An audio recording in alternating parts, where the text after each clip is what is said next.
Yo la team, j'espère que vous allez bien, que vous avez passé une excellente journée. On se retrouve ce soir pour la dernière vidéo de la semaine. C'était une semaine extrêmement longue, on va pas se mentir. 2 vidéos Ligue des Champions, une Europa League, une Ligue 2, une Ligue 1.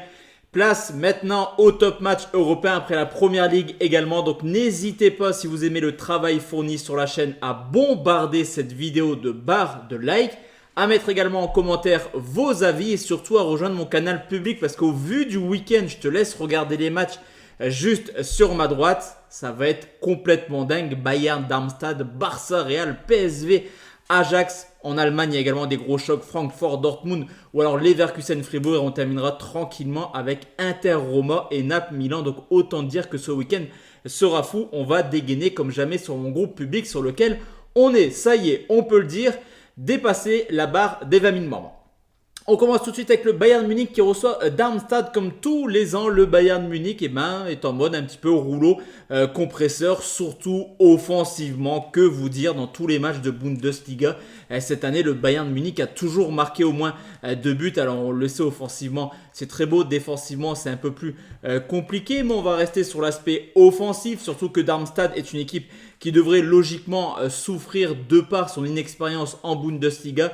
Et également de par ses résultats contre les cadors de Bundesliga. Il y a eu 3 buts encaissés contre Leipzig la semaine passée. Il y en avait eu 3 également contre Stuttgart, 5 contre Leverkusen. Tu l'auras compris, Darmstadt n'est pas armé à jouer contre les cadors. Donc on va partir sur une humiliation sur ce coup. Et le Bayern qui s'impose en marquant au moins 4 buts, c'est coté à 1,64.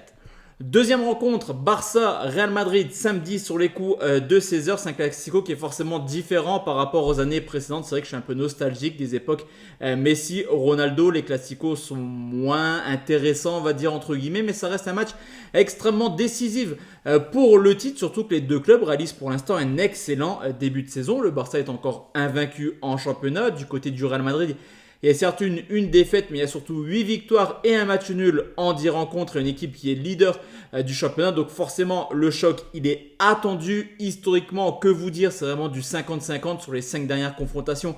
2 victoires pour le Barça, un nul, 2 victoires pour le Real.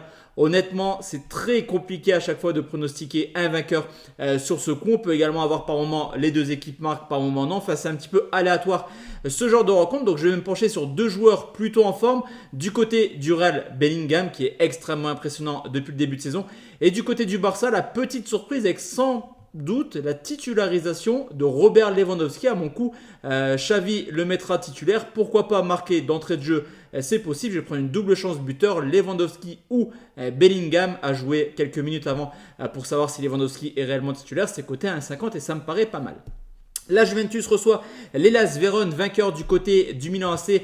La Juve a confirmé qu'il fallait compter sur eux pour aller chercher le titre de champion. Forcément, sans Coupe d'Europe, la Juventus sera extrêmement en forme. Ils pourront aborder chaque match de Serie A avec 100% de leur capacité. Ils ont également retrouvé justement leur capacité défensive. Seulement 6 buts encaissés cette année, alors que du côté de Vérone, c'est une équipe qui est en pleine crise de résultats. 0 victoire sur les 7 derniers matchs, mais qui est loin d'être ridicule. Dans ces top matchs, on a vu des courtes défaites contre Milan, l'Atalanta Bergame, à chaque fois sur le score de 1-0. Surtout que la Juve, c'est pas forcément l'équipe la plus offensive d'Europe. Donc on va prendre une victoire de la Juventus, mais je vais venir la gonfler avec un moins de 4,5 buts qui nous permet d'avoir une cote à 1,63. PSV Eindhoven contre l'Ajax d'Amsterdam, 22 points d'écart dans ce qui était un choc les années précédentes en Eurodivisie, qui cette année ressemble tout simplement au premier qui reçoit le 17e, une équipe de l'Ajax qui s'est séparée de son coach, mais ça n'a pas servi. Hier, on les a vus s'incliner 2-0 du côté de Brighton, alors que c'est un match très compliqué pour eux pour se remettre dans le droit chemin, surtout que le PSV est impressionnant cette année en championnat et non pas en Ligue des Champions. 9 matchs, 9 victoires en championnat, à chaque fois par au moins 2 buts d'écart, et je pense que le PSV profitera d'un état de forme catastrophique pour l'Ajax afin de les mettre un petit peu encore plus bas que terre. Donc on va partir sur le fait que le PSV s'impose par au moins 2 buts d'écart, c'est coté à 1,65. Francfort contre le Borussia Dortmund, 2 équipes qui ont fait une très belle semaine européenne pour Francfort, large victoire 6-0 contre Helsinki. Pour le BVB, très belle victoire également, 1-0 du côté de Newcastle, 2 clubs qui montrent quand même certaines assurance, on va dire, défensive. C'est assez incroyable de dire ça, j'en perds même mes mots. Plutôt habitué à être très offensif, ces 2 clubs encaissent très peu de buts cette année. Un seul but encaissé pour Francfort à domicile. Du côté de Dortmund, c'est pareil, ça reste une équipe qui est également un peu moins prolifique que les années précédentes. Donc je vois pas forcément un match avec énormément de buts et la meilleure possibilité sur cette rencontre me semble être à moins de 3,5 buts côté 1,44. Le Bayern Leverkusen qui reçoit Fribourg, là aussi deux clubs qui ont fait le taf cette semaine en Coupe d'Europe. Pour le Bayern Leverkusen, c'est un petit peu une routine qui est extraordinaire pour eux. Il y a quand même eu 12 matchs cette année, il y a 0 défaite pour Leverkusen qui est leader du championnat, qui a déjà marqué 25 buts. Donc autant te dire que le Bayern est clairement le concurrent direct au Bayern Munich depuis l'arrivée de Xabi Alonso. On le voit, tout va bien pour les locaux. Alors que du côté de Fribourg, ça reste une équipe qui fait pour l'instant un bon petit début de saison, mais qui montre également son incapacité à élever son niveau de jeu contre les cadors de Bundesliga. 5-0 contre Dortmund, 4-2 contre Stuttgart, 3-0 contre le Bayern Munich. Tu l'auras compris, cette équipe de Fribourg, elle aime bien perdre contre les cadors et surtout prendre quelques buts. Donc on va partir sur Bayern ou nul et plus de 2,5 buts côté 1,60.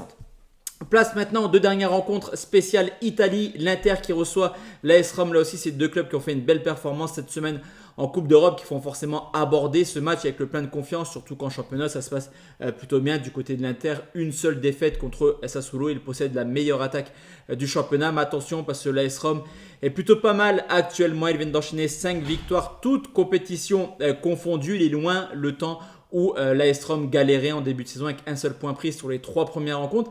C'est également les retrouvailles avec le retour de Lukaku du côté de l'Inter de Milan, qui peut compter par contre sur Lautaro Martinez qui fait là aussi une très belle saison. Donc sur ce coup là aussi tout peut arriver. J'ai hésité avec les deux équipes marques, mais une double chance qui me paraît pas mal également, c'est Martinez ou Lukaku. On le sait, généralement les anciens joueurs aiment bien marquer dans leur ancien club. Donc Martinez ou Lukaku, c'est coté à 1,64. Et enfin la dernière rencontre, c'est le Napoli qui reçoit le Milan AC, une équipe du Milan qui a beaucoup de mal dans les gros matchs cette année. On l'a vu, il y a eu 3 rencontres en Ligue des Champions, 0 victoire.